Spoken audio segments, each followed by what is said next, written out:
Hi, my name is Niall Boylan. Of course, you know me from the radio station. I'm talking to people every single day, and you know what? They're sick of the government. I love this city. I love Ireland. I love the crack. I love the cave meal of Fáilte that it's offered us for thousands of years. But we need change. And over the last 4 years in particular, I've noticed those callers are getting angrier and very frustrated because they feel voiceless. They're listening to a government who are not listening to them. An opposition party who don't seem to oppose. They've ignored us on so many things, so many important issues. They've ignored us on mass immigration with a reckless immigration policy. They've ignored us on healthcare with waiting lists getting longer. There's 4,000 children in temporary accommodation as the homeless numbers rise and rise in this country. But what have they done about it? What have they actually done? They've made promises but done nothing. Our business communities are suffering with closures every single day caused by skyrocketing energy costs and a government that refuses to reduce the VAT rate back to 9% to help those businesses stay open. And many people say they don't feel safe in our city, with crime figures that seem to be getting worse every single day. And that's why I'm here. You can see the doll in the background. And remember, in that building in the doll in the background, very few of those people are actually listening to you. But some people are listening. Michael Collins, Michael Fitzmaurice, and Richard O'Donoghue, Independent Ireland. And that's why I've decided to run as a European MEP and be the real voice of Dublin for Independent Ireland, for honesty, integrity and real common sense. I'm not a politician. In fact, I'm not even part of the establishment. But I think that's what we really need. We need real change. And we need people to stand up and be counted and represent the people of Dublin. I'm a proud Dubliner. I'm a proud Irishman. I'm a good listener, and I'll speak honestly and openly for you, the people of Dublin and the people of Ireland. So please vote for me, Niall Boylan, on the 7th of June, and I'll be the real voice of Dublin and the real voice of Ireland in Europe.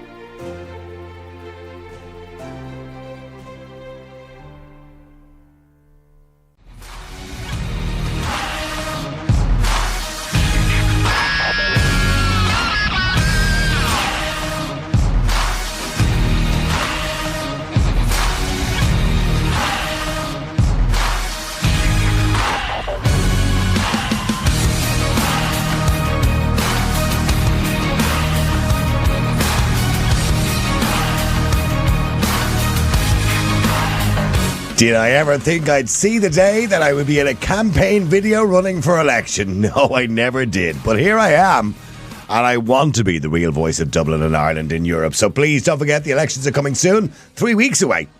A little over 3 weeks away.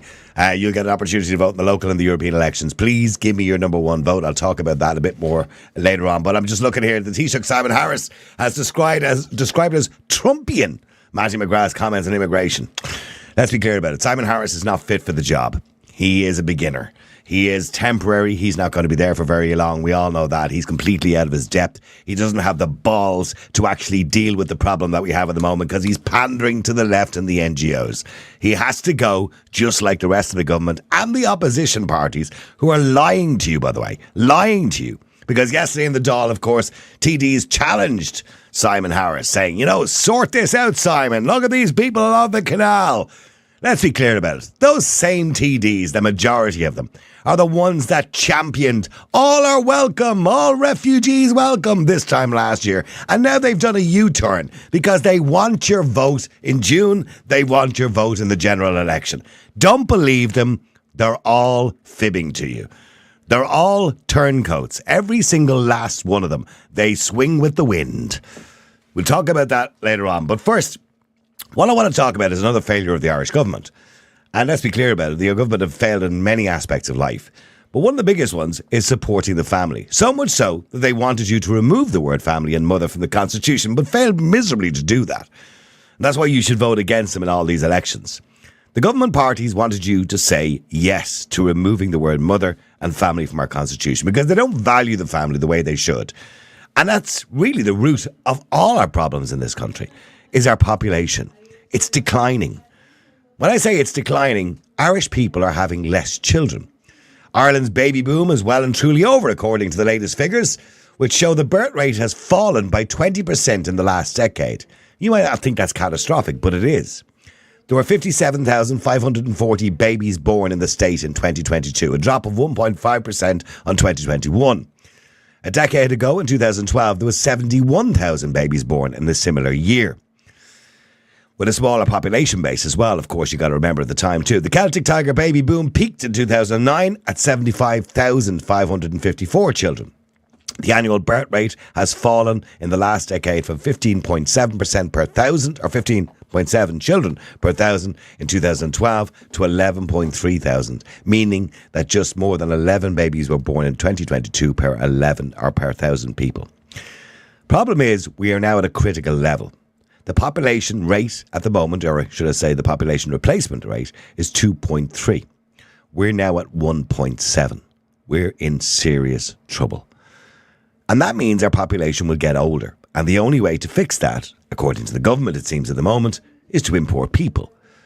But that doesn't work always, because as much as we appreciate and we respect diversity, and we should, because, of course, our hospitals and our services across the country, particularly, in the entertainment service, the hotel industry, the restaurant industry, we are providing a lot of employment for people all across Europe and all across the world. And we need them, and they are vital to our economy. But what we don't need are people who are unskilled, unemployed, and homeless in the country, because that just puts a burden on our economy. That's not how we replace the population. How we replace the population is by encouraging people to have more children. But how can people have more children when they have nowhere to actually live? Or they can't afford somewhere to live? If all you can afford is a one-bedroom apartment or a two-bedroom apartment with your partner, well, then it's not worth having more than 1.5 children, according to the statistics. By the way, I know you can't have 1.5 children, but you know what I mean. Now, some time ago in 2019, I know Viktor Orban is not liked by many people, but by many people he is liked.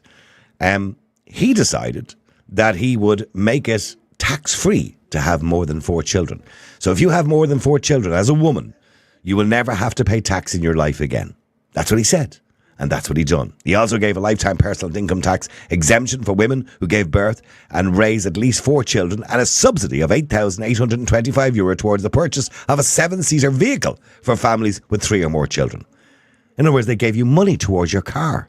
A low interest loan of $35,000 for women under the age of 40 who are marrying for the first time. A third of the debt will be forgiven when the second baby is born, and the entire loan will be waived on the third child. He's given you money to have children. What do we do in Ireland? We won't help people with childcare costs. We encourage people not to stay at home and look after their children, be it male or female, by the way, mothers or fathers. We don't provide, third level education is out of the reach of many people when it comes to costs, because they might be slightly over the threshold and can't get a SUSI grant. The cost of raising children in Ireland is astronomical. So many people, that's why so many people are moving. We don't support the family. If we support the family, it's the answer to a lot of problems. It's not going to happen today or tomorrow, but our next generation will feel and reap the benefits. So is it a good idea to basically say to women, I tell you what, you will never have to pay tax again if you have 4 children?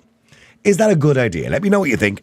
The number is 085 100 22 55. That's 085 100 22 55. Keith, hi, how are you? No, good afternoon. Good afternoon. An interesting concept. You'll never have to pay tax again. We'll give you a tax-free loan of $35,000, and we'll even pay money towards a people carrier for you if you have 4 kids. Would it make a difference? I'm not sure if it's for 4 kids. If somebody doesn't want to have children or 4 children, I'm not sure a tax incentive will help, but I think it's something that people don't talk about. You usually hear the opposite, that people are having too many kids and there's too many. Who says that, Keith? But the statistics do show that birth rates are declining, but you never usually hear that in mainstream media. They're declining rapidly, by the way, can I point out. We're now at a critical point that if we don't do something about it, from our point of view, we're in a situation where in 20 years' time, our population will age quite rapidly, and we'll end up paying out huge amounts of pensions with nobody actually working to pay those pensions. Yeah. So that's a problem. And there's a lot of talk about this, that particularly along with movements on the left and stuff like that, about women should focus on their careers and things like that, and that is fine. If people want to focus on their careers, it's up to them. But a lot of people are celebrating that they're not having children. Like there's these movements and these things on TikTok and Instagram. Have you heard of the DINK concept? No, I haven't. Explain it to me. Yeah, it's a big thing on. So I see in the news all the time, but it's a big thing. Influencers on Instagram. DINK means dual income or double income and no kids. Okay. And you see these people going around and saying, "Oh, well, we're so happy we don't have children. We don't have children. We can spend time together and travel around the world, and we don't have the hassle of kids." And it's like kind of pointing out like it's a bad thing to have a family, which isn't true. No, because if everybody had the same viewpoint, humanity would be in a bad place. We'd be all gone in a couple of generations. But you are right. We are, I suppose, discouraging the family. We're discouraging people from having children. The mindset shouldn't change. I mean, women are maternal by nature. And so can fathers be too. So the mindset shouldn't change, and probably doesn't. It's what we're telling people and how we're encouraging them, i.e. we're not giving them money. Yeah. And there was an article I read the other day in the New York Times that a lot of women are like, if under social pressure, are like focusing on their careers, and then when they get to their late 30s, some of them are having regrets about not starting a family. And at that stage for a woman, it can be too late. I mean, we have discouraged women from the point of view that the average woman used to, if you go back 30 years ago, have their first child between 18 and 21. Now the average age is 32 for a first child. So we've gone up at least 10 years. Yeah. And you are right. It can be more difficult, obviously, for a woman to start having a family at 32 years of age, because it might take a few goes, you know what I mean? And, it could be a slow process sometimes, and by the time they have, the second child, they're nearly into their 40s. And that's the kind of end of that, isn't it? That's it, because in a medical standpoint, they say the statistics of a woman in her 30s is like there's only a small chance, and a woman over 35 is like even a smaller chance, too negligible that they could conceive. Well, the older you get, the possibility of having children goes down, obviously, yeah. Yeah, and you do see it. Like, I've noticed the trends myself, just like from growing up and looking at just how the dynamics are, that a lot of women are actually having children later, and there are a lot of women out there that are in their late 30s, early 40s, or even in their mid 40s that are still open to children, but they may not believe it. Well, then getting back to my original question, whether you like or dislike Viktor Orban, I mean, the idea that you pay people essentially to have more babies. In other words, you're giving them tax incentives, you're giving them money towards a car, you're giving them a tax-free loan, which will be waived once you have 4 children. I mean, is that would that work? Would that make a difference? And it would pay benefits, because every one of those children will be a worker. Every one of those children will pay tax in the future, hopefully. So, you do get it back. Yeah, no, it's a good idea, but then having a policy or an idea like that, it's like, do you think it would convince women then to have more children? Like, I'm sure there's more things than just the promise of tax breaks. I don't know if I was a woman and I thought, oh, well, if I do have 4 children or more children, I'll get tax breaks. Well, we'll say there, let's just get a female perspective on this. I'm going to come to Louise in a second, but Lorraine first. Lorraine, hi, how are you? Hi, Niall, how are you? Now, you have 3 children. And, I have. And by the way, I had 3 children too. It's difficult to raise 3 children. Your hands are full. Would you manage a 4th? I'm a stay-at-home mom, so I am in the position, if I did want a 4th, I could have a 4th. I don't have the pressures of trying to find minders and babysitters and all of that stuff. Now, I'm not open to have a 4th because I've inherited Jay's children, so I'm fine. Okay. Yeah, you have 8 now, I suppose. Yeah. I have 8 now, so I have no. I just want to say is that, can I move to Hungary? Do you want to come with me? I think the incentive, it sounds brilliant. You're getting all this stuff. You're getting tax-free. You're getting the thing. It does sound brilliant. But at the same time, if you look at the dynamics now, like I know some of my friends have only had 1 or 2 kids because they want to focus on their careers. They want to go that way as well. Like, I just think, but if we are, I mean, I understand, how we've shifted over the last 30 years to, encouraging women to be in careers. That's great, by the way. But, what we're doing is encouraging both parents to be in careers. And that's not good for humanity, because unfortunately that doesn't leave us with much time to have children. And if everybody thinks like that, we're doomed eventually. Oh, 100%. I totally agree. I think it sounds brilliant. I personally think it sounds brilliant. And as I said, I'm in the position where I can actually have a 4th, and I'm not worried about the cost of childcare. I'm not worried about all of that extra expense, because with Jay's job and stuff, we're actually quite financially okay. So I'm not worried about that. I would, if I could have a fourth, and if I want, I could. I'm not worried about the cost. Like, it's nearly what I know. My friend is paying €1,000 a month for childcare. Like, they're not getting no help off the government. Our government is fucking useless when it comes to the family. We're forgotten about. That's the problem. In Ireland, the family is forgotten about. That wasn't always the way it was, but that's only happened in the last 20 years.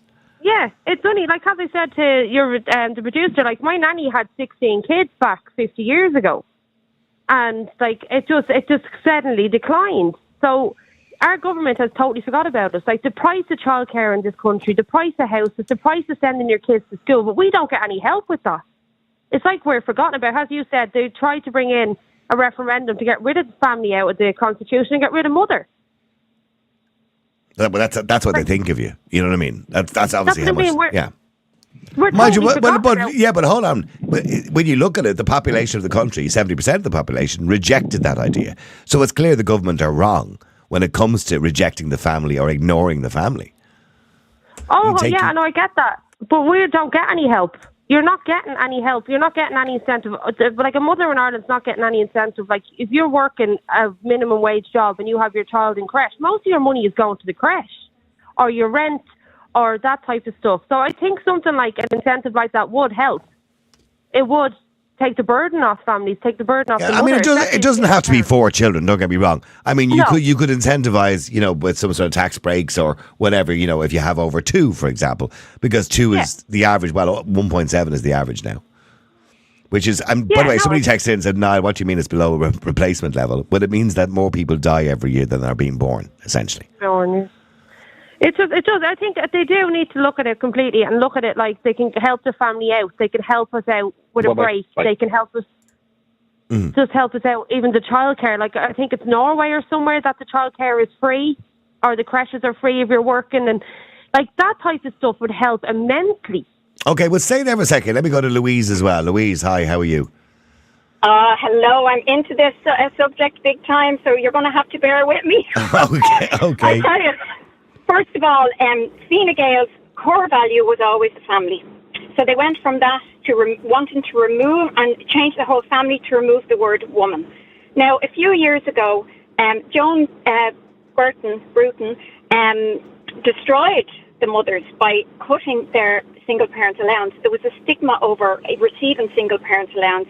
And she left me in a position years ago that I had to stay in an abusive relationship because I could not get the childcare to go and work for the 20 hours that she was making us work.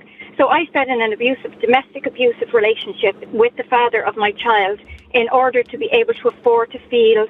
And even at that, it was being financially abused by him, as well as Joan. So that's the situation she left me in. Now, years and years ago, women were respected for having children. Now, the equality law, which, now nobody jump on the bandwagon with me, means that women have to really be pacing it up in every job and make sure that they're equal to everyone to get this position.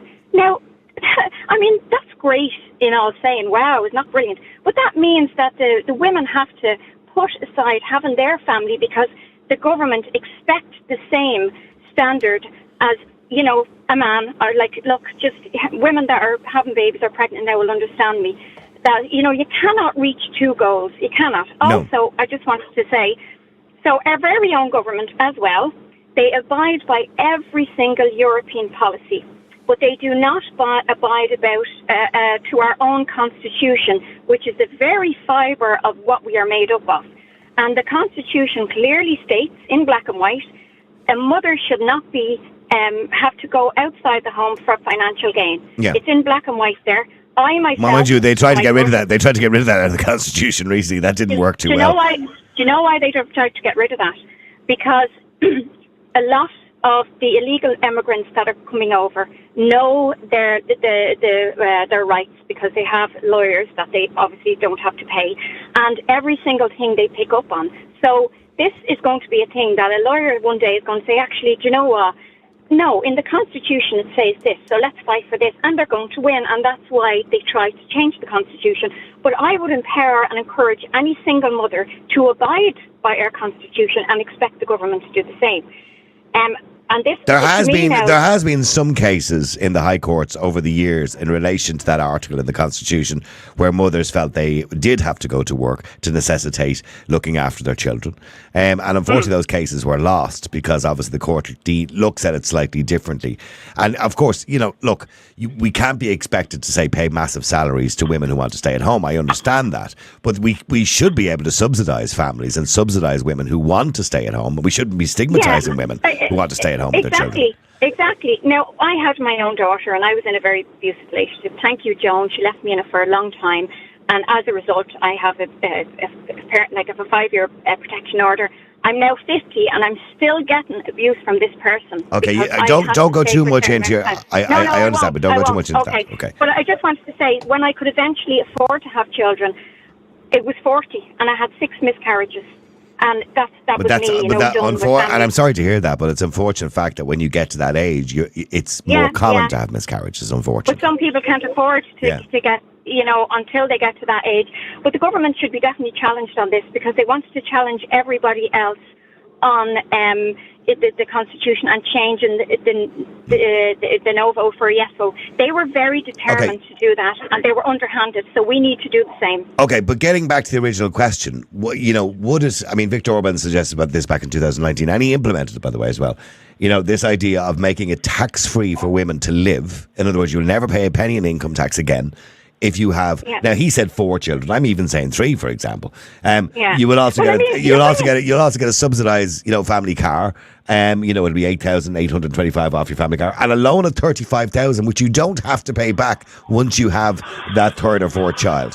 I mean, that encourages the family. And by the way, Lorraine is right. There needs to be other steps too, like making childcare affordable, making housing affordable. And by the way, we're not the only ones in this situation. Most countries in Europe are in a similar situation. Italy is one of the worst, by the way. Italy's population is projected to decrease by another 1 million by 2030. And that's currently this demographic trend has resulted in over 6,000 ghost towns and over 1 million abandoned properties across Italy. You can go to Italy now and buy a house for €1. What? Yeah, €1. And the reason is because nobody's living in them anymore. Because the populations of small villages and towns across Europe has declined so much, these houses are just abandoned. And the government would rather have somebody just living in them than have them empty in these. Because what's happening is when the villages lose population, businesses go out of business. Obviously, small businesses lose business and they go out of business. And when the population declines, it has a huge knock-on effect. Well, we can thank Fine Gael for reducing family to nothing. It's about the work, getting the taxes in and making sure that people checking on single mothers to make sure that they're not getting, having someone else there. It's absolutely disgraceful. Another thing is, why shouldn't we be, we bring, children, babies into the world. It could be the next Taoiseach we're bringing into the world. Are we not entitled to our own natural motherly female bodies to do what we were supposed to do, and a lot of women don't choose to. But is that not payment enough? Is that not enough for the government to say, these women, they're bringing up the next generation. Let's encourage them and let's look after them. They're making the babies along with the man. They're having the babies, and they're, it's a tough enough time. And we will need to bring them up. We don't always want a creche to bring up our children. The women are at home trying to organise.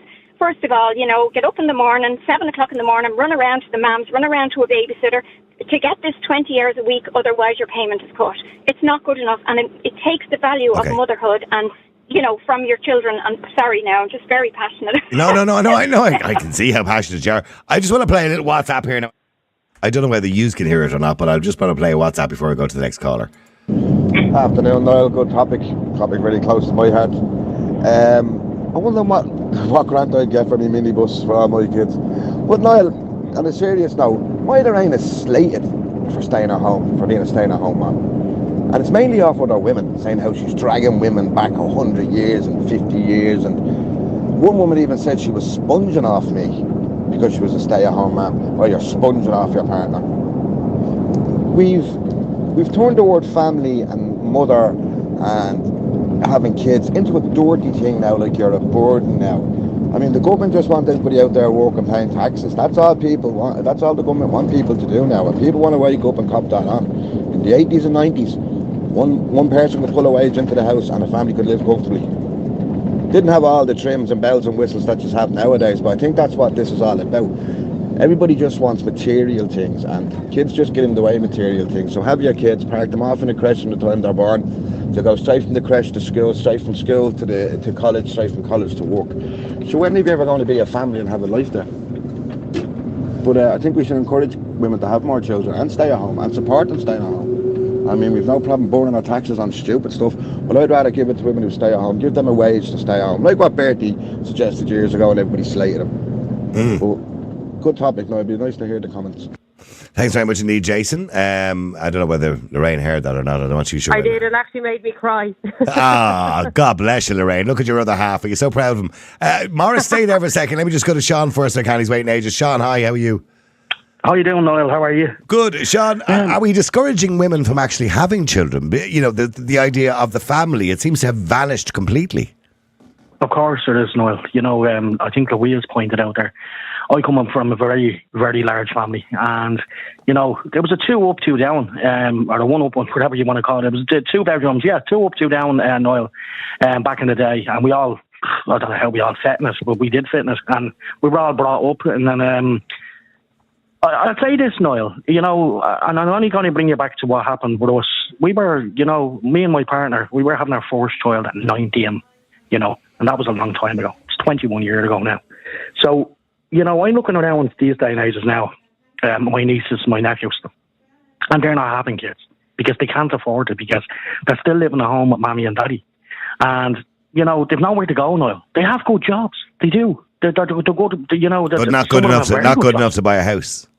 No. And I'm not, you know, this ideology of, oh, you're living in Dublin, you're never going to afford a house. They're living all over the country and they can't afford a house because it's just gone crazy all over the country, no matter where you go. But the fact of the matter is, look, even myself there, and I was talking to Elaine there earlier, and I was telling Elaine the same story. Even if we wanted it today, Niall, we have 2 kids. If we wanted to have another one, Niall, I wouldn't. And I'll tell you why I wouldn't. Because of the fucking sheer damn expensive, you know, to have another one.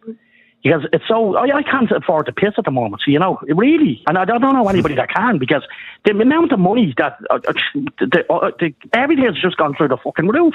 The gas, the ESV, the shopping bills, you know, anything that needs to be done. And the ridiculous amount you spent on their communion recently, but we won't go into that. But yeah. But that's only once in a year, once in a lifetime. But the fact that they deserve it, Niall, by the way. But the fact of the matter is, though, you know, I think this is a great idea. And may I say this, Niall? If a girl has a child today, give her $2,000 straight away to help her with the baby costs, to help her with get set up. She deserves it. The country should be doing it, because I'll tell you why they should be doing it now. Instead of giving hundreds of millions away to foreigners coming in, they're having 5 and 10. They're fucking popping kids all over the place. Anywhere you look, they have a trail of kids with them. You know, I know what the government is doing, and we all know what they're doing. They're flooding this country with immigrants. They're going to have the kids. We can't afford to have the kids. They're doing better than us. It's crazy. This is madness, Niall, the way this is going. You know, what they should have been doing is doing this in the first place. Well, there's only 2 choices to fix the problem. And the 2 choices are, one, which we're failing miserably at the moment, which is allowing people to flood into the country, which is ridiculous, right? Yes. And the other option is to encourage Irish people to have children. Because if we don't do one of the other, we have to do one or the other. We will have nobody here in 50 or 60 years. When I say nobody here, we'll have an aging population in 50 or 60 years. Yeah. Yes, no. And that's no good for the economy and for the future. And I mean this, Niall, and you know, we're only in our 40s. If you said to us, if the government said to us tomorrow, listen, by the way, women there, anybody that has a child there in the next few months, from now on in the next few, you're tax free. And then, and only then, to give her a couple of grand, you know, it's all incentive. Yeah, well, what you should do, I'm thinking with you here, if you have a child, you're tax free for 5 years. And then if you have another one, you're tax free for another 5 years. And if you have another one, keep going. And $3,000 per child, whatever it may be, because it is going to be worth it. As you it's money well spent. It's money well These spent. little people that we're having are going to be putting it back into the economy and Really be popping them out like there's no tomorrow if that was the case. Absolutely. Is that You how know, big? it just works. It works. It's a great No, it idea. is because it is about money for a lot of people. Now, don't get me wrong, course it is. it's not as simple as what we're talking about. There's a lot of other things too, like we got to reduce the price of housing, we got to make education more affordable for people who are struggling. We got to do all of those stigma things. off women as well, though. We Yeah, have to the take stigma. off women as well. As Jay said, I got slated for staying at home and choosing to be a stay-at-home mum. I was called a sponger. I was called everything. The stigma has to be taken off women as well. No, it's just, I mean, it's a job. It's just as difficult to be a stay-at-home mom as go out to the office every day. You know what I mean? It's a job. Yeah. And some people juggle both, by the way. Yeah, I'd rather you spend time at home, Louise, than you giving it to a childcare company for, right, what's the point in that? Yeah. What is the That's point what in we that? chose to There is do. no That's point. what we chose to do because we were given, both of us were working. I went back to work after I had my first child. Now I have 3, but I went back to work after my first, and we were giving out my wages on childcare. Yeah. I want to say that both of you because I want to go to Morris, and I think I'm going to disagree with Morris for the first time ever. But sorry, go ahead, Morris. You won't get me vote if you don't disagree with me.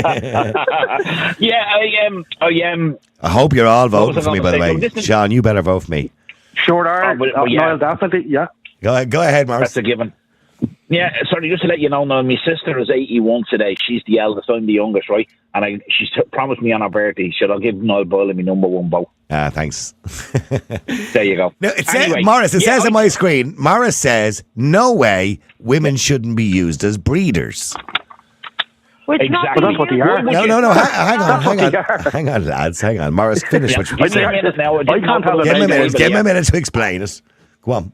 Yeah, what I'm saying to you is, I don't have an awful lot of respect for this man, the leader of the Hungarian parliament. Or Victor whoever he Orban, is, right? yeah. Yeah, I don't like him because of his attitude towards women. So he's come up with an idea to financially give women money for bringing children into the world for one purpose only, is to grow up, get a job, and pay taxes to keep the country going and Yeah. keep him in his politician's job, right? I think that's horrendous. Well, he won't be around, Bobby, with Won't us. be in it. He won't be even in the job. Isn't by the that time what he's- we Yeah, I know, that's do what I'm anyway, saying. Morris? But Morris, is that not the plan? You know what I mean? That's how We do economy. it anyway. That's how the economy works. We have children, they pay tax, they keep the country going. Did you ever watch the Beehive But movie? you shouldn't be portraying it as if you're bringing children into the world to be slaves for the government. But they're not I'll tell you slaves. That's what it children is. that are going to work. That's what it realistically is what it is, Morris. I'm sorry to even be blunt but I about know. this. And listen, and now I'll tell you the reason why. You're missing the point because I'm in the situation where I was like Niall, I had 3 children, right? And 2 of them are walking away foreign. I have 3 grandchildren in England. By rights, the government pushed younger generations out of this country because they didn't want to give them 100%. jobs, they couldn't look after them, and fuck them out, right? And we're missing, there's 3 generations, I think, gone out of this country now where there would be kids, and they're not. They're all in England, France, Absolutely. Scotland, wherever They're in they are. Australia, You yeah, know, I under- yeah. 100%. Yeah. And here's the other part of it, right? Here's the other part of it. I got an email sent to me today with a photograph of a house outside of Dublin, on sale, down in Kerry, nice area, 780,000 for a 4-bedroom house. In Kerry? Who the fuck would want to have children and pay that mortgage? Now, here's my argument, right? I have a friend of mine who came back to Ireland over 20 years ago. He came into Dublin, he got a job in my company, he married, he had 1 child, he had his mortgage, and then they got pregnant again and they had twins. Here's his first day of getting his children minded, and his first month. £1,700 a month childcare for the 3 kids, and £1,300 a month for his mortgage. How the fuck is that man supposed to live? How is anybody supposed to live in this country? But isn't this the point that we have? There's a load of other things we need to do too, like make childcare more affordable. Depending on your wages, etc., etc. Like he shouldn't be paying that much money for childcare. And Yeah, also, but that's what they cost. women like Lorraine who stay at home to raise their children, Yeah. and there are many of them in They this should be country, given- they should be looked after. Yeah, exactly. And Well, Lorraine we're not- we're understands, and so forgotten does about. Jay, as I do, that children are like a marriage. If you put nothing into them, you'll get nothing back. And Yeah, you'll yeah, raise but, money. Morris, not but the Morris, same. yeah, but Morris, when you say women shouldn't be breeders, right? Now I know that sounds crass, right, and it sounds crude, but essentially, Yeah. of the species, women are breeders because women are the only ones that can have children. Men can't. You know what I mean? Yeah. So, No, I understand so, that, Niall. and if I we know, have but an the woman- attitude that there's something wrong with that, well, that's the end of humanity. So, Listen, I just think him coming out saying what he's saying is more or less saying, should we get all the women in, we'll get them pregnant, and they'll produce enough water but Morris, for the next generation. Okay, one at a time. They won't let me finish. We all come from a country in Ireland where I know Niall is an atheist, but you grow up, you get married, you're blessed by God, you have children, and you rear them. And by the way, it doesn't matter whether I'm it doesn't matter whether I'm an atheist or not. I agree with you, Morris. I believe everything you've just said. Yeah, I'm not married. Everything. No, you don't have to be married. I understand that it's changed now. And we had the lady on top. I believe in marriage. Yeah, I believe marriage. Yeah, so do I. Yeah. Sorry, Lorraine, you want to say something to Morris there about the breeder bit? Go ahead. Yeah. He didn't put it as breeding, but you're putting it out there. He's telling people to go out and have children left, right, and centre. That every woman in Hungary should go out and get pregnant for money. But you've got to look at it. Yeah. We're forgotten about. Me as a stay-at-home man, Morris, I'm forgotten about. I'm left thinking, all right, you have your kids, you don't have to worry about it. I'm forgotten about when it comes to this government. If I got an incentive like that, I'm not saying I'd go out and get pregnant tomorrow, but it would help out. You know what it's like when you have a newborn baby. The cost of nappy milk, everything else. It'd be a good incentive, not an incentive, but it'd be a good way of helping everybody else. Because Morris, what is the alternative, Morris? If we continue the way we're going, our population is going to decrease, unless, of course, we import people. It's going to decrease rapidly. Any government that wanted to take the word family out of the Constitution and get rid of You're not giving me an answer to the question I've asked you. No, they're not family orientated now. Why would people come back to a country that's broken? No, but I'm asking you a question. You're not answering the question, Morris. You're not answering the question. There are only two answers. What's the alternative? Okay, there's two answers to the problem. Okay, so we're below population replacement rate. More people die than are born every year, right, in this country. Okay, so we're below the rate of replacing the population. If that continues, in 30 years' time, most of the population will be over 65 years of age, right? Pensioners, right? We can't have that situation, right? Because there'll be nobody to pay the pensions, right? So here's the thing. We've two options here. We encourage people, Irish people, to have more children by incentivising them to do it and telling them to do it or asking them to do it. Or you import more people from other parts of the world and then the demographic of the whole country changes completely. So that's what they're doing anyway. Well, that's what they're doing anyway. That's flooding the country. They're not giving us the opportunity. Hold on, Morris. They're not giving us the opportunity to have more kids. They're not giving the women, the Irish women, the incentives to have more kids, the tax breaks to have more kids. Yes, they'd spend hundreds of millions on bringing in Ukrainians and this and that. There's more there now because the money's going down to €38. But what the fuck did they expect? You know what? Did they actually think that? Okay, let Morris respond. Morris, which of the two choices would you prefer? You've only two. Yeah, well, to be honest with you now, you understand where you're coming from and the way it's portrayed, and we all look at things differently and we have our own opinions. Here's two options I'll give. Any family that wants to come back to Ireland that are Irish that had to emigrate because of a bad government, you should be given 40 to 50,000 to help them get a property on the market, right? Okay, I agree with you. Listen, wait. Let him finish. Go ahead. Let me finish. Don't be jumping down my throat now. I'm the youngest in the family. Have respect. What the other option would be, raise the retirement age to 75 for men and women, and then nobody be claiming pensions because they'd be all dead. No. That's not fair. There you go. Not at all. Do you actually think? Hold on for a minute. I want to say this, Morris. What do you actually think? You're smoking something there. You actually think that you raised they done that already, and you think that was fair on people, and then you want to do it to 75. Sure, you know quite well. Most of the people in this island of Ireland are fucked come 60, 70. You never mind anything else, and you want to go to 75? You're joking me. I'm 60, Sean. I'm not. Thank God you're not running for election, Morris. Morris, raising the retirement age to 70 would be so unfair. They tried to raise it to 67. That didn't work out too well. That's not an answer. Yeah. You know, just because we don't have the money for the pensions. We need to make the money for the pensions. And the only way, look, we're not going to solve this problem tomorrow or in 5 years because it takes time for somebody to become 18 years of age and start working. But we need to encourage people to go back to having children. I'm not saying going back to having 9 and 10 children like they did in the 1930s because that's unsustainable. But go back to a reasonable level above the population replacement level, which is maybe 3 kids. To do when we grow 3 up? Kids. What do we aspire to do when we grow up? Copy your mother and father, buy a house and have a family. But we're not doing that anymore. We're not doing it. I know, because It's financially unavailable to anybody in the country. Exactly, isn't that the point? And That's where the incentive comes in. That's where the incentive My comes daughter in, Morris. You're going Yeah, but you around a shouldn't loop be- here. No, you shouldn't be using women as breeders and fucking cattle markets. But they are. Absolutely ridiculous. They are. Can They I are, respond Morris. to that, Niall? Niall, can I respond to yeah, that? go on, you breeder, you. Go on, right? You can Morris, listen. I am. Go Go on. on, Jay, you Morris, stud. I am woman. I am the breeder of the population. It's Very just good, like, very seriously, good. why is that word annoying you? Like, I why just is think the word women should be breeder? What do you treated with say, more respect. What do you want me to say? Birthing mother of my children. Is that what you want me to say? No, it's as far as I'm concerned. Birthing person, please. Birthing Women are sacred, Be Lorraine, as far political as I'm correct. concerned. Sorry, I was only saying that for a laugh. I don't believe in that shite. But go on. Yeah. have to We'll be break- political Niall, I have to correct, go. will we? Thanks, Niall, Morris. You're you're No, I have to go. I have to go and do some chest feeding. See you later. Right. Let me go to Maureen. Imagine him running for elections. Mother of God.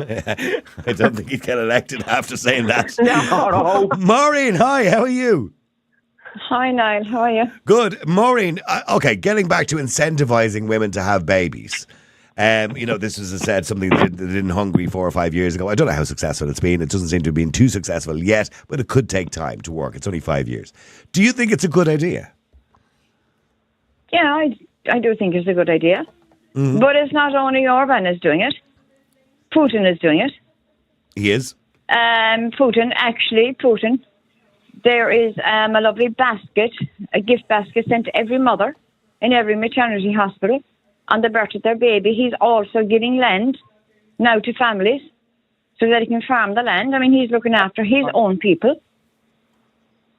So I think it's a good idea. And it doesn't matter if a woman wants 4 children, she wants 5 children or 6 children. It's enshrined in the Constitution anyway. But to have, you see, both parents having to stay at home, sure, how can they manage it? Sure, the cost of living in this country, to find a place to rent, plus the amount of people that we have in here already. We can't support everybody. And Can't afford to live ourselves. If that can't goes afford- to the Irish, Well, but last year we spent nearly 4 billion on immigration in this country. Imagine if we spent the 4 billion encouraging women to have children by yeah, but incentivizing families. but the crowd, the foreigners that are here already, if they hear that's going to the Irish people, sure, they're going to kick up and say, well, we want the same. We'll go home But then. what's going to happen is that they're going to have children anyway, the people are talking about. And eventually can't wait to have children. they're going to outbreed the Irish. Of course he will. Don't use the word breed again. Morris has an issue with it. I don't have an issue with it because that's the correct term to use. Well, They're going to we're outbreed animals. We the breed. Irish Yeah, okay. people. Yeah. There will be no indigenous Irish people. We should do what Australia do and not let anyone that's not from Australia have kids in Australia. They're sent home as soon as they get to the border, or they're pregnant. They're sent back to whatever country they're from. Well, we already have that legislation in the referendum since 2004, whereby if you come here pregnant, the child doesn't automatically get citizenship. Although Sinn Féin, by the way, rejected that. Just to let people know, in case they've forgotten this, by the way. In 2004, Michael McDougall, of course, was the Minister for Justice, and he decided to have a referendum, which was to close the loophole of people coming here and having children, and that child automatically being a citizen. It was called the Anchor Baby Law. Rudely at the time. But anyway, Sinn Féin rejected the population, and I think it was 80% of the population voted in favour of removing that from the Constitution, not to allow people to become citizens just because they're pregnant. But Sinn Féin rejected that. And only in 2019, by the way, Sinn Féin tried to get a backdoor through that again, by the way, and get rid of that, even though the people had spoken. So when Sinn Féin turn around and tell you now they're not open border party, I personally don't believe it. Anyway. No. Sorry, getting back to what we're talking about, Maureen, I would agree. I think we need to incentivise, but it's not as simple. If any economist was listening to this, they'd say he's mad, because it's not as simple as just giving money to people. You have to incentivise people in other ways. I mean, for example, childcare costs need to be affordable. Mm-hmm. Housing needs to be affordable.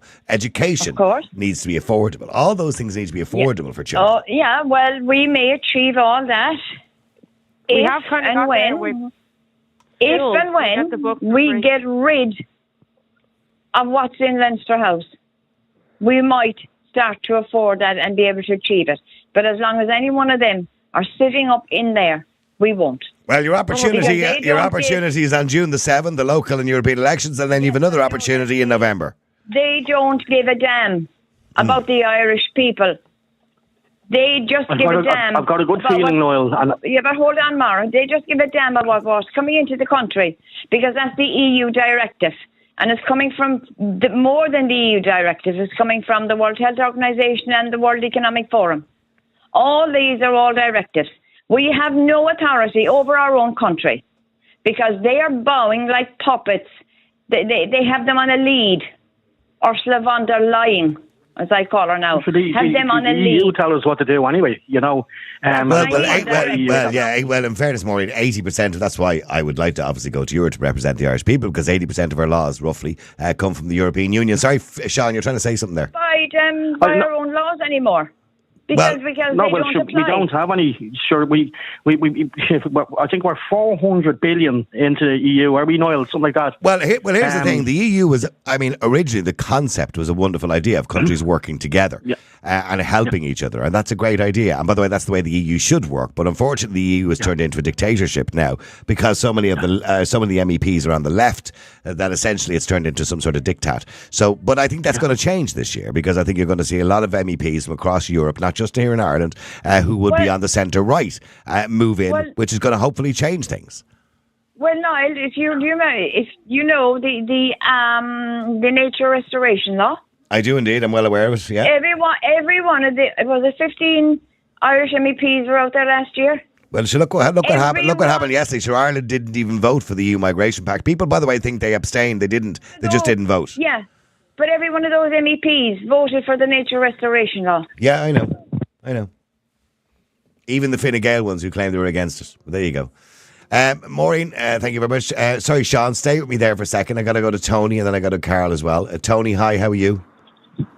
Good afternoon, Niall. How are you? I'm good, Tony. Tony, when it comes to, Maureen has gone into the EU as well, which she's right, of course, that 75 to 80% of our laws come from Europe, or our directives as well come from Europe. So, but getting back to, providing for the family, do you think it's a good idea? The idea that you would, give a decent tax incentive to women to have children? Of course it is, Niall. And to stay at home as well and look after them children. Mm-hmm. There has to be incentives given for people to have children. They can't expect children to take out big 35-year mortgages of €400,000 or €500,000 and both go out to work and then have kids. Mm-hmm. It's impossible. But I honestly think, and I did think long and hard about this, I would have been a bit sceptical maybe a year and a half, 2 years ago about the replacement theory, but I definitely now think we're being replaced. Irish people are being replaced. Yeah. I definitely do, because what's happening is there's up to 100,000 people, young people might I add, put in for work visas in Australia last year. As them people are leaving, but just like their replacements are coming through the airport as well. Of course. As our young skilled people are leaving, we're getting God only knows what that's coming into the country, and they're being incentivised. But here's the thing, right? We have a huge problem, and that problem is we're not having babies. And we're not the only country, by the way, suffering from this. Italy are worse than we are. Incentivised. If they were incentivised to have babies, it's like Simon Harris 6 months ago put out looking for Irish people to come back home again. Yeah. So with no incentive, they didn't say, "And we'll give you €50 if you come home." It's just come home. Come home to what? What are they coming home to? Our city is being destroyed. Our country is being destroyed. Our canals now are being effectively cut off from the Irish public and from tourists. No, what's happening at the canals and what's happening in Dublin at the moment in relation to people being set up in tents and these tents being provided by NGOs, by the way, out of your taxpayers' money, then the government destroy them and give them more money to buy more, is ridiculous. Ridiculous. And by the way, see all the arseholes from the opposition parties that are going down, doing their videos, down on Mount Street there previously and on the canal now, doing their videos for promoting themselves for the election, right? All the opposition parties. These are a bunch of idiots. These are the same ones who last year said all are welcome. This is their fault. And the government's fault, but it's their fault. Do you know what, Niall? They're just that you said they're all are welcome. I can never get my head around that. I still can't. And I still can't, you know. Some people are welcome. Not all. Some people are welcome. Of course. Yes, of course. And that's always going to be the way. But when people come out and say all are welcome, and I've seen these signs, and I've seen this, and I'm like, how the fuck are we going to manage this? Well, no, the all are welcome or all refugees welcome, whatever it is that the hashtag they put up, is the most illogical thing you could. It's the most illogical thing you could ever say in your life. Does that mean everybody, criminals, pedos, sex offenders, murderers, are they all welcome? Is everybody welcome? Yeah. Well, Niall, you seen what happened there to the guy there? You seen him? I don't know if you've seen the videos. I don't want to really get into it too much, but he was knocked out on the ground. The Gardaí got him. I saw him. Yeah. He was up in court. And he was released by the fucking judge. I'm like, how does that happen? You know, how is this happening? He's back out on the streets again. I'm like, right, okay, you tried to take a child there. You know, according to the locals, he did, yeah. Yeah, I don't know. Obviously wasn't there. Yeah, well, he got a good hiding, didn't he? Yeah. He did, but the fact of the matter is, Niall. And by the way, I don't encourage people taking the law into their own hands. I don't either. Yeah. No, but what I'm afraid of is one of these is going to get seriously hurt, if not killed. And what's going to happen then is everybody, oh, Jesus, look what's happening here. Because nobody wants that now. Nobody wants to see this. Well, look, we're going off on a bit of a tangent, Sean, and I understand the point you're making. But let me just go to Carl. Say there, Sean. Carl Dieter, of course, who knows a lot more about economics than I do, certainly when it comes to property, etc.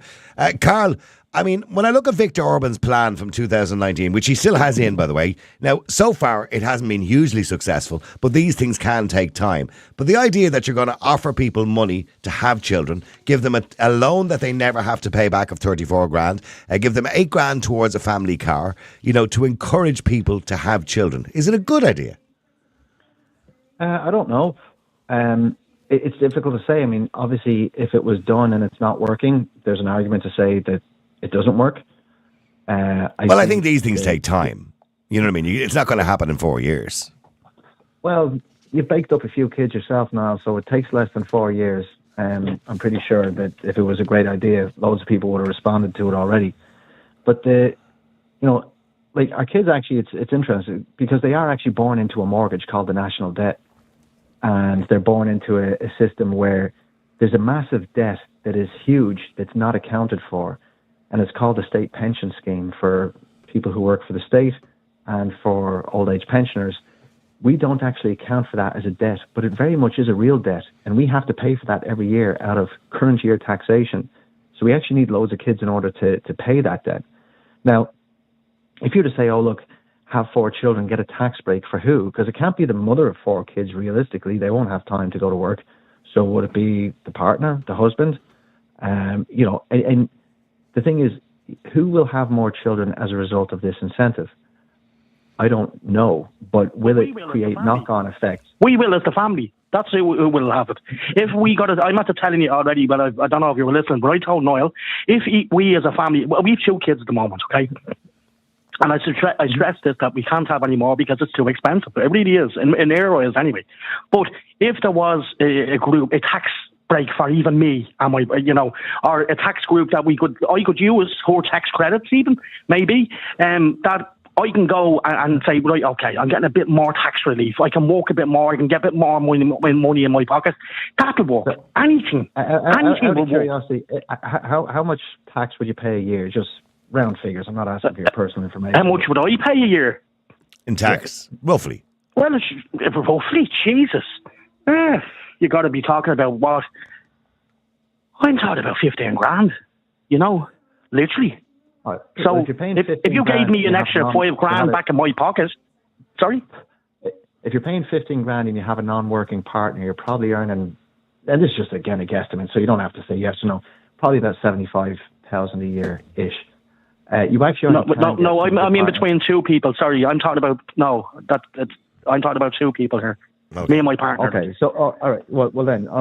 So both of you, I think the current tax cutoff point of 20%. It's up around 38,000, and then you go on to the higher rate. But the point is, once you have a 3rd child or a 4th child, would it be realistic that your partner will be able to continue to work? So I mean, what would happen in that case is they could they could undo what McCreevy did back 23 years ago, and just say that in a married couple. And I think it is important, by the way, to stress the importance of marriage as opposed to just having kids. that in a married couple that you can get the entirety of the other person's tax credits. That should be a given, by the way. I've always thought that should be a given. Well, look. There If your wife is not working and you're a unit, a family unit, working together and using your finances together, there is no reason why you shouldn't be allowed to use the tax credit. Can I just point out for the record, guys? Can I just point out for the record? Me and my partner are here. We're together 23 years. We're not married. I don't, just because I don't have a piece of paper doesn't mean I'm not, Yeah, but to be recognised by the state as a unit, I mean... Yeah, but we shouldn't. We shouldn't have to be married, Niall. That's my point. I'm paying taxes. Kind of what the marriage referendum in part was about. No, I get that. Well, hang on. We're going off on a bit of a tangent. I want to get back to Carl. The point is... I do empathise with the situation. Okay. Marriage is the contract upon which families in this country are based. Mm-hmm. Now, agree, disagree. That's just how it works in taxation. Okay. Okay, Carl, getting back to the original point, 1.7 children, the replacement rate is 2.3, so we're well below it, okay? That means we're in trouble in a generation's time if we don't do one or two things, which is encourage people to have children or import loads of people. So we've two options. If we want to keep the population up and we want people keep paying taxes to pay for those pensions. You can do both, or you can have a population collapse, which also has happened in the past in Ireland. That's another solution, terrible solution. So what you've got to think about is what is likely, and can you encourage people to have children, which is a massive undertaking, or could you ramp up immigration? Now, people say, but immigration, and then you straight away get talking about the tents on the canals. We could actually have an immigration program that rewards the best and brightest to come here and tell them, come here if you've got, a PhD, a master's, high skilled. We're doing that already. We've already reduced, didn't they? Only 6 months ago, didn't they reduce the qualifications for getting a work visa to make it easier for people to come here? So there are skills visas available, but what I'm saying is you could make a tax plan for highly skilled individuals to come and live in Ireland, which again is a different approach. I'm just saying that there's many different ways to look at this. We probably won't get there on our own, because even if everyone decided to have a shag fest tomorrow and punch out kids left and right, those children still have to go down the road 20 years. I know, it's 20. I did say that. It's not a quick fix. I know. A tax unit is what it's described as. But we don't want to be in the situation that we're looking at Italy at the moment. We're in a dire situation, as many other countries are when it comes to population, where you've got villages emptying out. Japan is probably one of the better Japan is worse. Well, look, let's take Europe. Let's just go for Italy.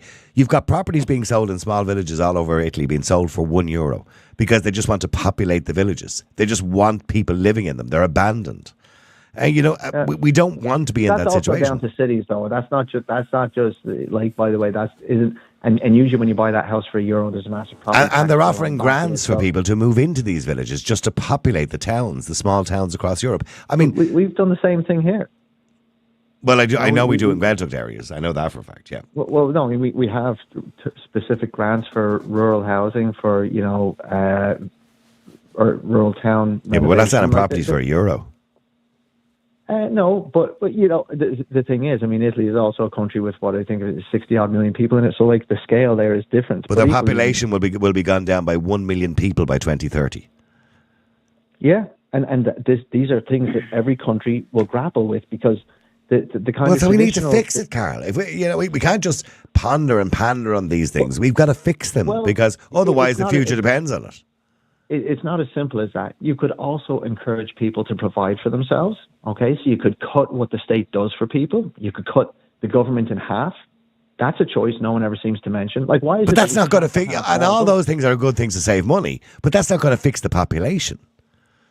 But the money doesn't need to be there if we fix those problems, because the government is making increased largesse all the time and throwing it on the shoulders. Yeah, but what do we do? Do we wait till it goes down to one child per couple before we start to really take it seriously? How far do we let it go down?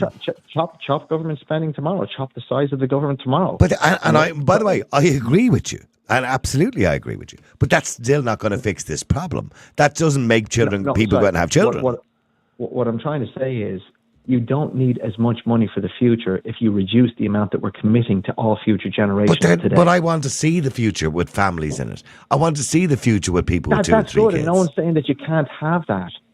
But what I'm trying So to let's say is encourage rather them. than Let's trying to make say to housing people- affordable. Let's make childcare affordable. Let's encourage women if they want to stay at home, or men if they want to stay at home and look after their kids. Let's encourage them to do it, not stigmatise them. Those are all fine things, but like, you know, I've 3 kids and we had 3 kids. That's what we were hoping for, and that's part of how our fate worked out. You know, more pregnancies, it didn't work out, etc. But the point that I'm trying to make is the things that you can force change on. In other words, you can say we're making this change and actually do it. Aren't something as complex as trying to encourage people to have kids or not. It's actually to just chop the size of the government, chop the size of, you know, the billions that we spend on all the NGOs, the billions that we spend on, you know, all manner of fancy ideas and huge and bigger state pensions for state workers. Just tell people you have to fund for your own retirement. Oh, well, but hang on, because Maureen, you wanted to say something there, just very quickly before you end. You wanted to say something, Maureen. There was a picture going around there yesterday. Look, it was a band garda, and she was walking children to school, and this is past where Tent City is, I presume. Yeah, but they're escorting children to school past Tent City at the moment. But that's shocking. That shouldn't be happening. No, it is shocking. I know it is. And Ireland and Denmark abstained from the vote of the migration They pact. technically didn't abstain. Ireland just didn't vote. There's a slight difference.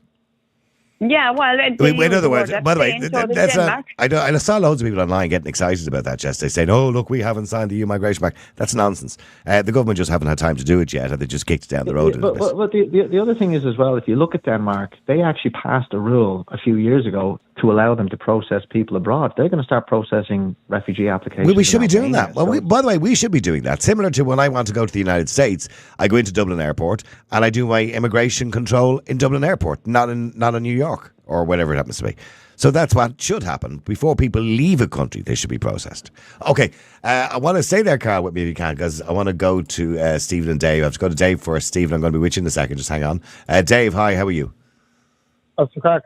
You've heard Carl. He doesn't think maybe that's the solution. You know, the solution obviously is cutting costs in other ways going forward in the population. But I mean, how do we deal with a population that's decreasing? Yeah, I don't know, because I mean, like, to be fair, like, you know, one of the reasons people were having 4, 5, 6, 7 kids back in the day wasn't necessarily because, I mean, if you go back far enough, the reason why people had so many children was in the hopes that a few of them would just survive to adulthood to look after the parents when they got older, you know. And there was no contraception. And there was no contraception. I mean, like, there are, don't get me wrong, there's a lot of people out there who would want to have a large family and have loads But it's of not kids. large. 3 kids is not a large family. No, come here. Listen, I know people out there. People have said, like, if I had the money, I'd have 10 kids. You know, I mean, but you're even above average. You've got 2. You're above average. Mm-hmm. Yeah. I've always been above average. But like, there's also, like, there has been a cultural shift as well, whereas people are like, they're a little more focused on getting their careers and stuff sorted, and, you know, having a house under, you know, over their heads before they start a family. But a lot of people are just like, I have 2 or 3 kids and I'm quite happy with that. So, like, don't get me wrong, I do believe we need to make it, like, more affordable to have children, because I have 2 kids born 12 years apart. And I can tell you right now, it is so much more expensive this time around for just the normal things like clothes, nappies, you know, all the other little bits and bobs that come along with them. It just seems to be in this country where it's like, if you're at the top, you're fine. If you're at the bottom or you're near the bottom, you're going to survive as well. Because, like, see, because of my circumstances, I actually only pay like 15 quid a week for childcare, you know, because I get a subsidy from the National Childcare Scheme, and that helps me out a lot. Whereas, yeah, I'm like, anybody up to, you know, a couple earning 65,000 can avail of that. Now, you might only get maybe €1 or 2 or whatever off, but, you know, every little helps. And Okay, but would it work to offer money to people, to offer a tax incentive, or as Viktor Orban did, whether you're a fan of him or not, 35,000 for women alone, which you don't have to pay back once you have your 3rd child. You also get 8,500 towards a family car, a 7-seater car, for example, if you want to buy one, and you get tax exemption for the rest of your life. Are they good incentives? They're good incentives. I mean, I never in a million years would I ever thought I'd agree with something Viktor Orban would say. But, like, look, they are good incentives. Will they, you know, go far enough to help deal with replacement population? I don't really know. I mean, I don't know many people out there who'd be like, hey, we're going, you know, we could be tax-free for the next 10 years. let's spit out child after child after child. You know what I mean? Because like there's a lot of people like say people like me, right? Like I'm done with having kids now. I'm 37. I have my 2 kids. I don't want any more. There's a lot of people I know. They're like, we're in our mid-30s, but by the time we hit our 50s, we kind of more or less want our lives back, so to speak. You know what I mean? You don't want to be in your 40s and your 50s still doing night feeds, changing nappies. We could do this, and I'm not suggesting to Carl, for example, you do this forever, but you could do it for a generation. Do you understand what I'm saying, Carl? That you put in these costly, and they are costly incentives, and put it in for one generation. In other words, for 25 years, see how it goes. If it works, great. And then what we can do is we can cut back on it again once we get the population back up again, or we get it back over the 2.3, which is needed to keep the population going. And if it's not working, you get rid of it anyway. What's the harm in trying it, Carl? When you say what's the harm in trying it, because you're talking about something that, again, will be billions and billions in government largesse. Like, I never thought that Irish people had any issue with the joy of shagging. I think it's actually one of the things that is universally agreed in this country. So it's not as if we're like... Yeah, but we are still doing the joy of shagging. We're just using too much contraception. Yeah, okay. But the point is, though, you could come up with some harebrained idea. You could ban contraception. You could, like the people who have kids probably, in most cases, want to have them anyway. So the only ones who will respond to this are the ones who are already going to have bigger families with or without these types of supports. I don't know if I agree with you. No, I think it's become a cultural thing now almost, because people realise from a very young age, I can't afford to have 3 children. I'll be lucky to squeeze 2 out because we can only afford a 2-bedroom apartment. I see too many people around the city centre and they got 5 kids and all manner of different family shapes and sizes. That is something where people are putting their own materialistic view ahead of that of maybe wanting to have more children. And that's fine. That's a choice. What I'm trying to say the choice is, instead of it committing more billions into trying to have people have more kids, why not just chop the size of the government in half? Okay, well, do me a favour. Thank you very much indeed for that, Carl. Dave, stay with me. I want to go to Stephen as well. Stephen, hi, how are you? I'm doing all right, thanks. Stephen, I know you wouldn't be a fan of Viktor Orban. I'm pretty sure you're not a fan of Viktor Orban. But I'm just... gave it away? It's just the idea of incentivising people to have children, because we are in a similar situation to many European countries whereby we're now below population replacement level. So we have to do something or take some action. We've 2 choices. We import people or we have more babies. They're the 2 choices. But it's never a straightforward binary. So just to point that out. Secondly, I can't find the population requirement level 2.3 specifically for Ireland. 2.3. But that's the EU average, and most of the EU countries are at 10 times our population. Well, the 2.3 is based on the average person living till 83 years of age, isn't it? That's what the 2.3 is based on. So but again, it's based on an average across the EU. Yeah. That is the average. Everyone has a population of around 10 times our population. So for Ireland, then, it would be something like, it would be 2.1 or 2 or 1.9 or something to that effect. Actually, I think you are right. Actually, I'm going to just check that. I think you actually might be right. I think it is 2.1 for Ireland, actually. You might be right. Sorry. So... I don't know. I haven't been able to find it. You are correct, yes. No, I'm just looking here. It is 2.1 for Ireland. Sorry, that was my mistake. 2.1. Okay, but we're still 0.4 below the population replacement level. And in 5 years or 6 years or whatever it is, the population the birth rate in Hungary has only gone up by 0.04 or 0.05. But I did say to Carl, these things might take a little bit of time to work. You know what I mean? Yeah, but at the same point, as Carl also pointed out, this will cost the state a shit ton of money because we're foregoing a lot of tax revenue from the women that are going to be financially stable enough to be able to do this in the first place. The families that are going to be financially stable enough to do this in the first place. But we're not valuing families, Stephen. The government will have to raise taxes across the board in order to recoup the losses of making this possible for families. And pressurising families in the first place to do it. Not necessarily. We're a small enough population, so it's only 70,000 children roughly a year, right? So it's not necessarily a huge amount of money. But I mean, look what we spent last year on, say, immigration, for example, which that problem should be solved going forward, right? And we'll be spending less on it, hopefully, in the future. So we've spent nearly $4 billion on that. The majority of the private companies being used to provide immigration services in this country are gouging us. Absolutely. Because they know they can. Yeah. And the government inefficiencies in different departments also adds to the cost. Also, reducing the numbers of the palpitations. Reducing the number of politicians in the Dáil requires a referendum because the Constitution requires. I know. I there think to be a certain I think amount Gar of would be public aware of that. representatives for the population. You know, he would be So, aware of that. I can't see that. Well, But I could see mind it. you, he is right. We have more politicians and councillors in this country than most other countries per head of population. So I mean, we have a ridiculous amount. Yeah, but it's written into our constitution. Yeah, but that again is written into our constitution. So that's a whole other thing as well. But this idea obviously hasn't worked as well as Victor would have liked.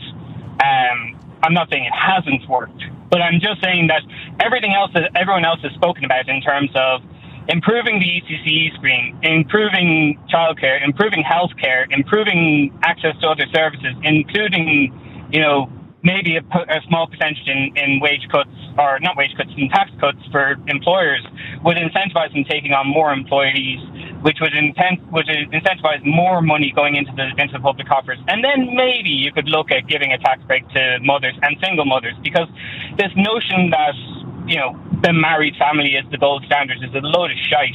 And it always has been. We'll just stop out of it. We'll just stop out of that, Stephen. Yeah, but in your, I forget who it was saying that him and his partner aren't together, or aren't married, and have been together for 20 years. Yeah.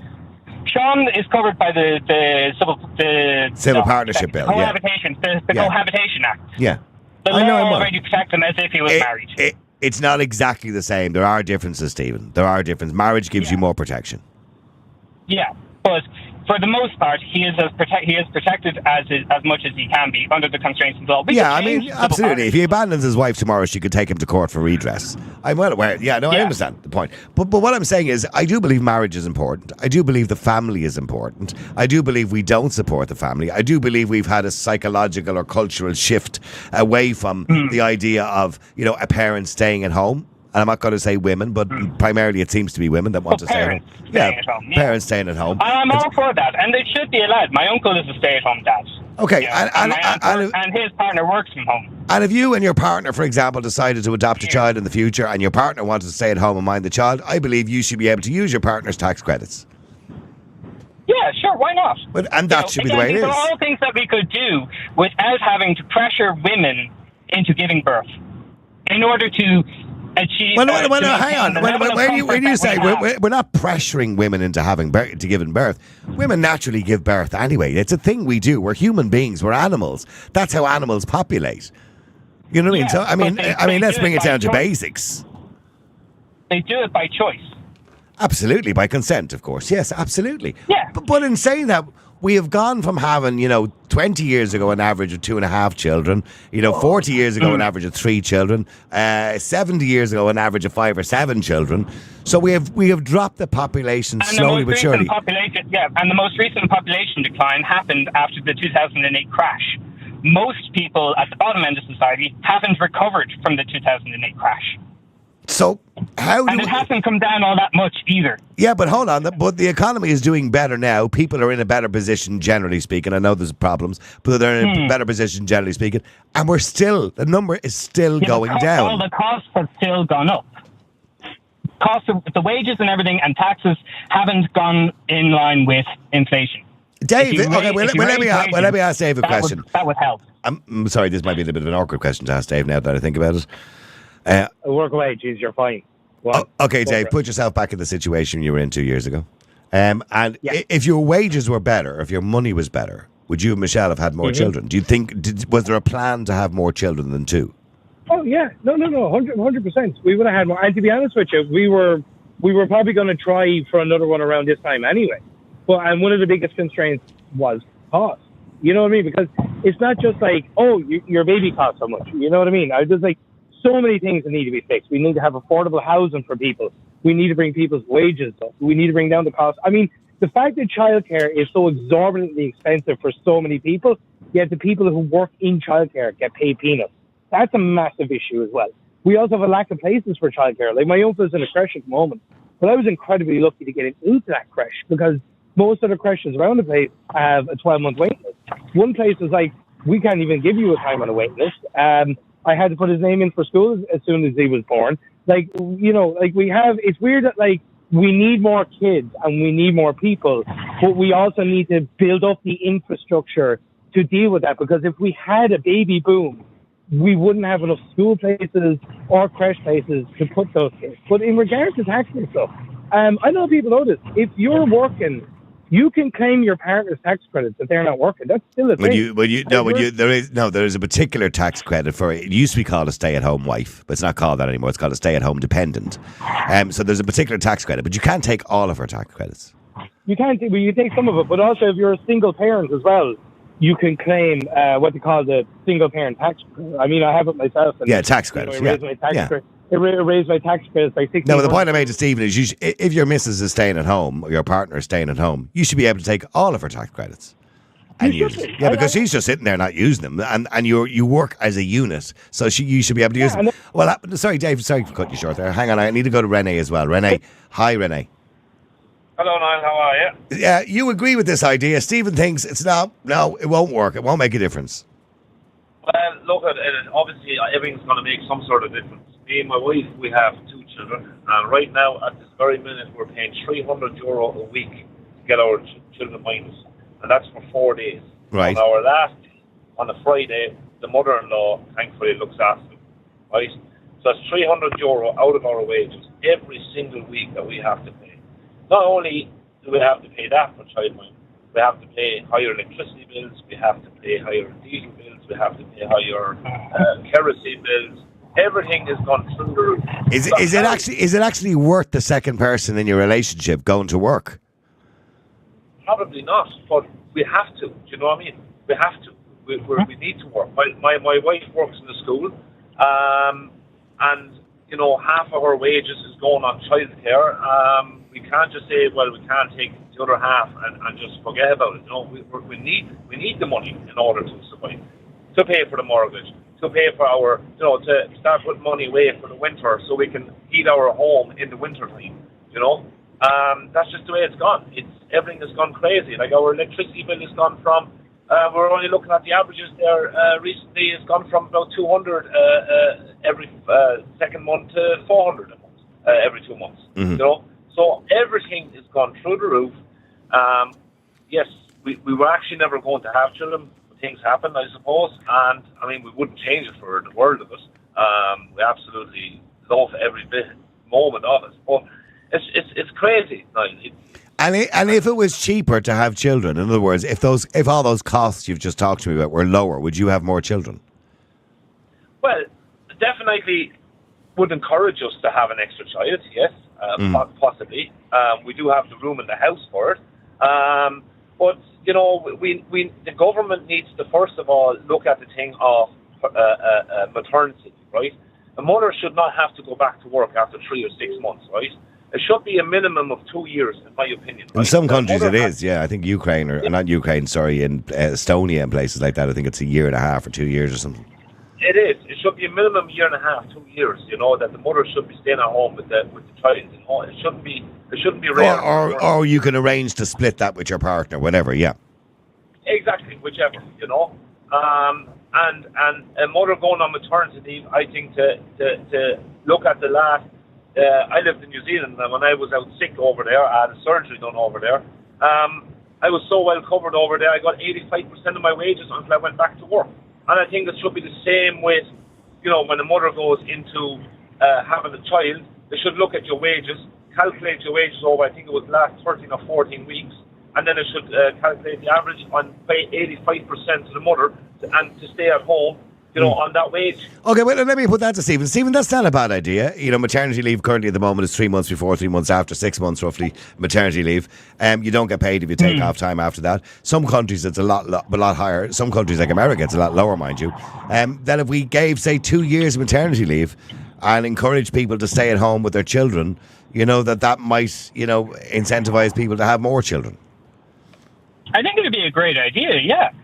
Like, just to pick up on a point, you know, you said, you know, 25 odd years ago, the birth rate was much higher. 25 years ago, we were in the middle of the Celtic Tiger. Society was doing great. We had very little crime. We were doing great. Everyone had money in their pockets. You could have your foreign holiday once a year, and it was great. When society is happy and healthy, people are happy and healthy. And when people are happy and healthy, they will have more children. That's the way it works. Because society has been on a negative slope for the last decade or more, the population rate has gone down because we're all kind of going, well, I can't really afford to do this and afford the rent and afford the mortgage and afford the heating bills and afford the education. You know. Okay, just as a statistical point, the peak of the Celtic Tiger was 2009. 75,554 children were born. And last year, or should I say... nearly 10,000 more. Yeah, at 57,540 in 2023. So, I mean, that's a significant drop. Significant drop. Yeah, it is. Another point I want. By the way, somebody has texted in and made a good point. You can like it or lump it. They said since the introduction of abortion, up to 9,000 children are aborted every year. Well, you know, it's a point. You know, whether you agree with it or disagree with it, it's a point, isn't it? It is a point. I don't see how it's relevant. Well, it is relevant, isn't it? Well, do the statistics also record why each individual abortion happens? Okay, so if there was no legalized abortion, how many of those people would have gone to England to have an abortion? According to statistics at the time, 3,500. So let's take it. Be conservative about it. They're the 3,500 that would have been able to afford to go. To take time off work, to travel, to put themselves up in accommodation or not. Some women would go and would fly over and back on the same day. Yeah, but the other 5,000 or 4,000, you know, those children are not in state care at the moment, I assume. I assume those people just got used to the idea. Here's my ultimate question to you. Should a woman have to travel for healthcare? Should they have to leave the state? Let's not get into that debate today, right? I know I raised it because it was just I wanted to address it because somebody sent in the text. Okay, it's a good point. It's worth a conversation. Okay, getting back to sorry, Renee. Yeah, the question I have is, if the pressure wasn't there, would the women have an abortion? Like, we have to look at the bigger picture here, okay? Yeah, that's probably a good point. We need to look at the bigger picture, right? So this mother is sitting there. She goes, right, I'm living with my parents. I can't have a child in this house, but it happens. And if I do have the child, I can't go back to work because, you know, who's going to mind the child? Then the child gets to a creche age. We have no creche spaces. My eldest is going to creche in September. Okay, we registered the minute he was born, and we only got a spot in it this year, right? We asked about our youngest lad, and can he go to the same creche as well? And we were told no, because they have no space. So now we have to bring one of our children in the morning, before my wife goes to work, right, because I start work at 5 o'clock in the morning. Before my wife goes to work, she has to drop the child off to the creche, but before she has to meet a woman in our house, our youngest fella, because there's just no creche space available. Yeah, well, that's ridiculous. That a point somebody made earlier on as well. Sorry, I have two or more people to get to as well. Thank you, Renee, for that. Stay there, Stephen. Let me just go to Joseph. Joseph, hi, how are you? Hi there. No, thank you for having me on again. Thank you, Joseph. You heard Stephen. It would make no difference. He doesn't believe it would make a difference to, you know, incentivise financially women to have babies. Okay, well, ask yourself the question. I'll put this one to Stephen. Okay, I'll put this one to Stephen, okay? Stephen, what happens if we do nothing? What happens if we leave it on the course it's on? What happens if we do nothing is we have to restabilise society then to keep the level of funding that we want, to keep the way society wants to be. We restabilise. How do you restabilise when there's more older people than there's younger to provide for them? Raise taxes, maybe raise the retirement age, which is a nonsense idea as well, but it's one argument that I could put forward. We restabilise by refinancialising our system. But realistically, both of you, Stephen, we don't want an ageing population. You know what I mean? No, we don't. Look, there's no civilization in the history of human existence that has ever survived having more older people than the younger productive type. We need as many young people in their 30s as possible working, because it's easy in their 30s and 40s that people are the most productive, that they contribute the most, and that is enough to sustain both themselves, their children, and their parents. If you have more older people than younger, the economy will collapse. It will collapse. There's no way about it. You can't refinance. You can't do anything. That's it. You're gone. There is no alternative. There's no way to do it. And I want to bring up a point really quickly. You said about the... Well, one alternative was Niall's alternative, that we just keep importing more workers. No, that wasn't my plan. I'm just saying to you, they're the only alternatives. That's the only other alternative, is importing people. But sorry, Joseph, well, you're telling me exactly what I said from the very start, that you can't continue down this path because it would be the end of the country. The economy would collapse. And by the way, if every country in the world felt the same way, it would be the end of civilization, right? Eventually. Okay, so how do you solve the problem? You're telling me what's wrong, but you're not telling me how we solve it. Yeah. Well, yeah, what they're doing over there in Hungary, I absolutely think that's the right idea. But there's 10 other steps, because you have to take it from a complete perspective. And like, so has to be crushed. Move your head there, Joseph. Move your head. Sorry? Just move your head there. You just went out of range there. Sorry, say that again. The last bit you said. Sorry, look, there has to be everything to provide for families who want to have kids. There has to be crash places, there has to be houses, there has to be hope for the future. I think that's the biggest thing, is hope for the future. They say, my kids will grow up in a good country that's stable, that can provide for them, that has good, ecology and everything else, right? And that is the one and only goal, I think, of the state and of the people, should be to provide a better life for our kids than we had ourselves. Now, that we can do. That is easy. It's not easy. It's going to require all the work of everyone all the time, as it always has. But if that's your goal, you will succeed in it. It doesn't look like our government at the moment have put that as a goal. It looks like they put self-benefit in there. And so they're all going to have a great time. They're all, going to be wealthy and well off. But it's not going to help us, the people in general. Like, look at other countries which have failed us. Look at Japan. Look at South Korea. They're absolutely collapsing. I don't know if Japan as a country will exist in 20 years. It's just not going to be, because there are not enough people there. They're not having sex anymore, by the way. They're not having relationships anymore. Yeah, their whole culture is based around work. They work like 12-hour days, pretty much everyone, all the time. They have no time for relations. They don't even know how to interact with people. And their country is going to collapse.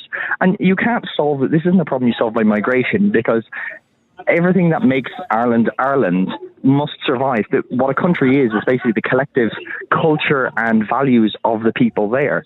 So if we import a load of people, are they going to learn the Irish language? Are they going to pick up GAA sports? I don't. I only said there only are two ways to fix the problem, and I don't like Plan B. You know what I mean? Yeah, no, Plan B isn't a plan. No, it's not a plan at all. And it should never be a plan, but I have a funny feeling that's what our government are up to at the moment. But I don't believe it should ever be a plan. No, so that isn't saving a country. No, because we lose our identity. Because we just lose our identity then. We're not Ireland anymore.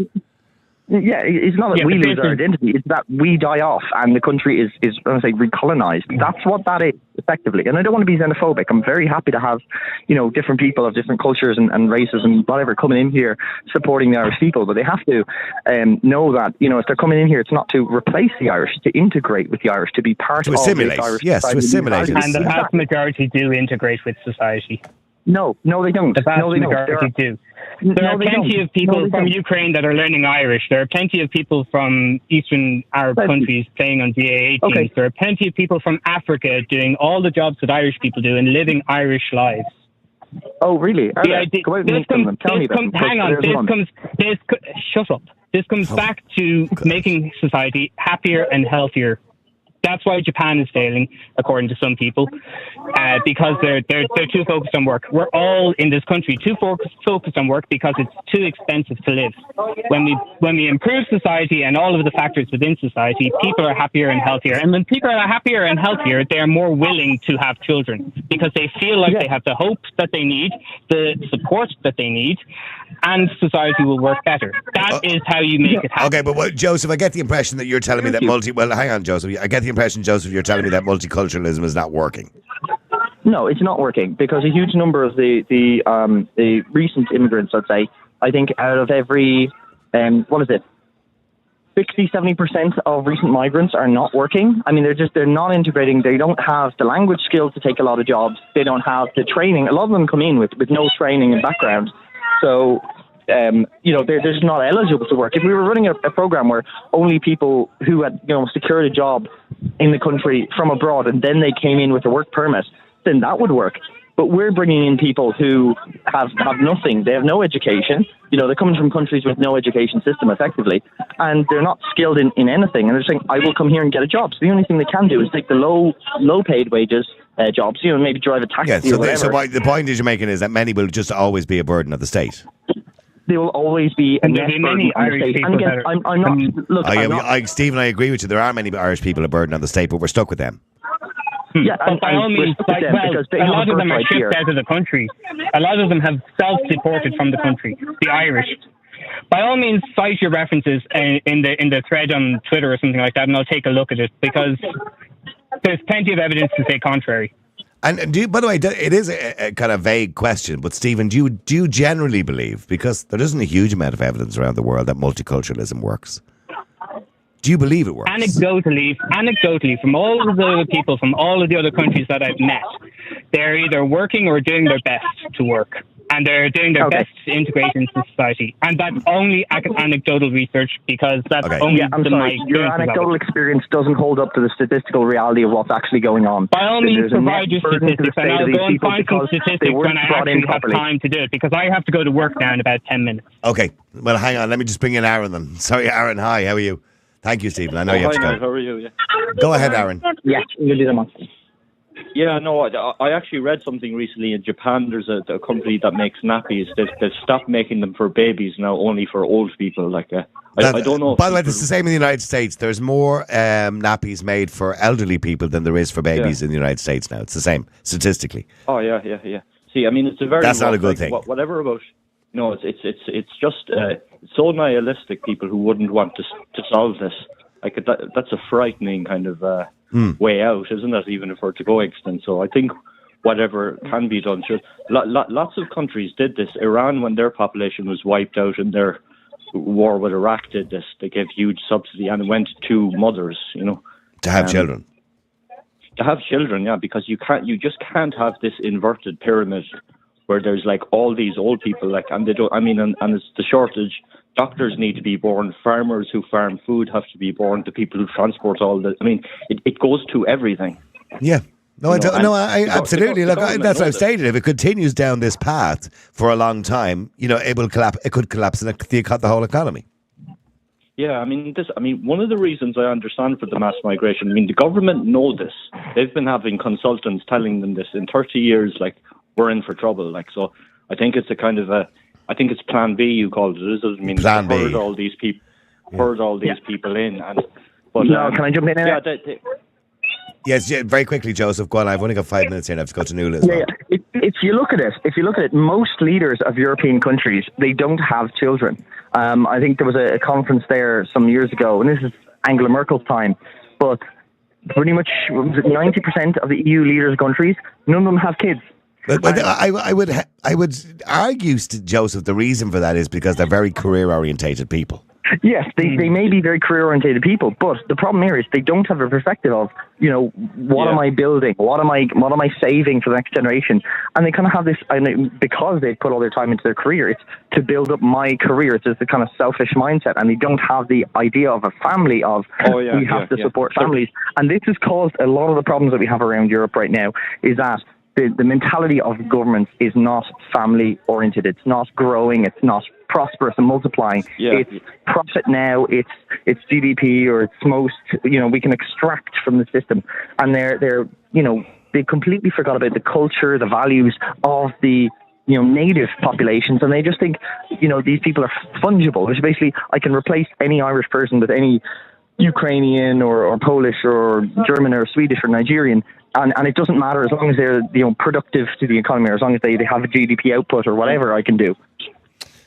Sorry, Stephen, you wanted to say something finally there before you went. Go ahead.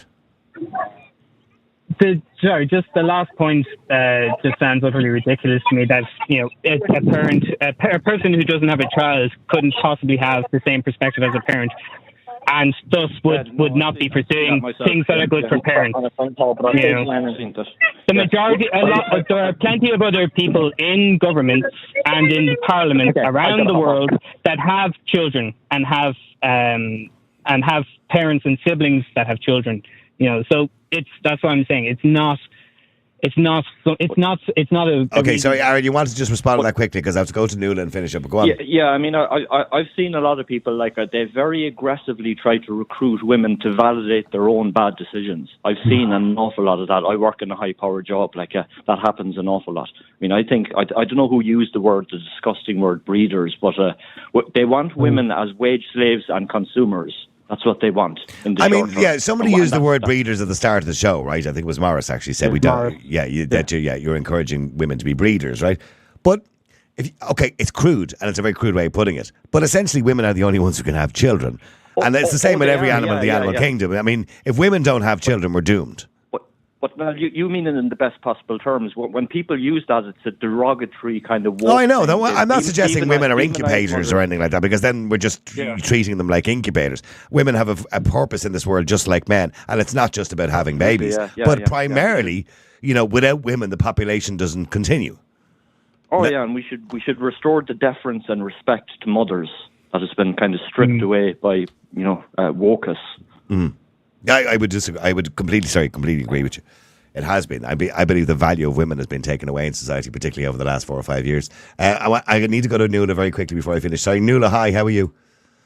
I'm good now. I was just listening there, and I think you're right. I think the idea of motherhood has been downgraded to, say, like if a woman said she had 4 kids, now people would be scratching their heads and calling her the greatest fool on earth, Yeah. Because, but at the same time, I was, in the hospital, and in Galway, 48% of the staff in the hospital, and that goes overall between cleaners, everybody, is foreign nationals, Okay. And so then I was talking but generally, I don't think most people have an issue with that, do they? No. It would be better if we had enough people to do all of those things, but we don't. Yeah. I know. My point was that I went in the lobby and there was 6 student nurses together. So I went over and I asked them. I said, "Do you intend to go to Australia now when you get your exams?" And they were kind of smiling, and one of them said, "Yeah." And I said, I said, "We have funded year education to now, and yet you're going to go away, and we're going to have to replace you."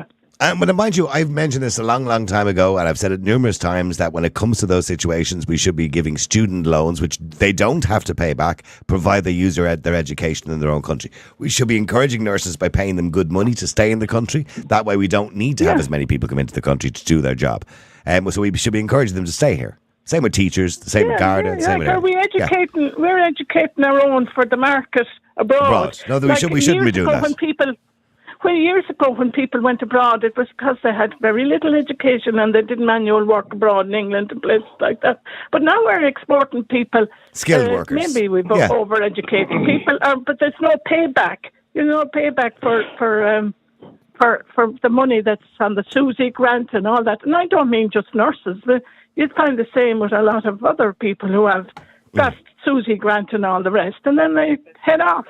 There's no feeling that you have to pay back to your society. But going back to, motherhood has to have a value.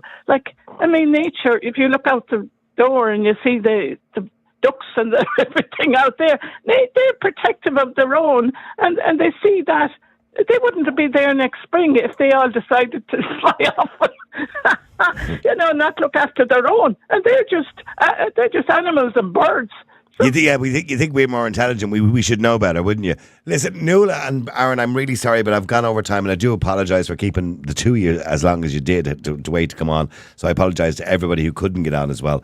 Thank you very much indeed, Nuala, and thank you, Aaron, Stephen, and everybody who got involved in that conversation. Now, I've got some messages here that I have to read out. Hold on, I'll just read these out for you first. Okay, let me see. Anna says, if you live off the state, you can have as many kids as you want, and if you work hard and pay your way, you can't afford them. How ironic is that? Peter says, you also have to factor in abortions, declining population in Ireland, over 10,000 last year. Was it 9,000 something actually? That was 10. Anyway, Jerry says, this is the kind of policy that alienates single women, especially young girls, who fear conservative men will see them as baby machines. Liberty Strike says, I can't listen to this nonsense. We're in the middle of a housing crisis and you're lying to people by saying that people don't get help with childcare costs. Ireland is drowning in welfare. Hungary is nothing in comparison. Alien says, extra tax breaks for each child is definitely a great idea. And Aaron says, the idea of paying women to have more kids isn't new. They already do it in Russia.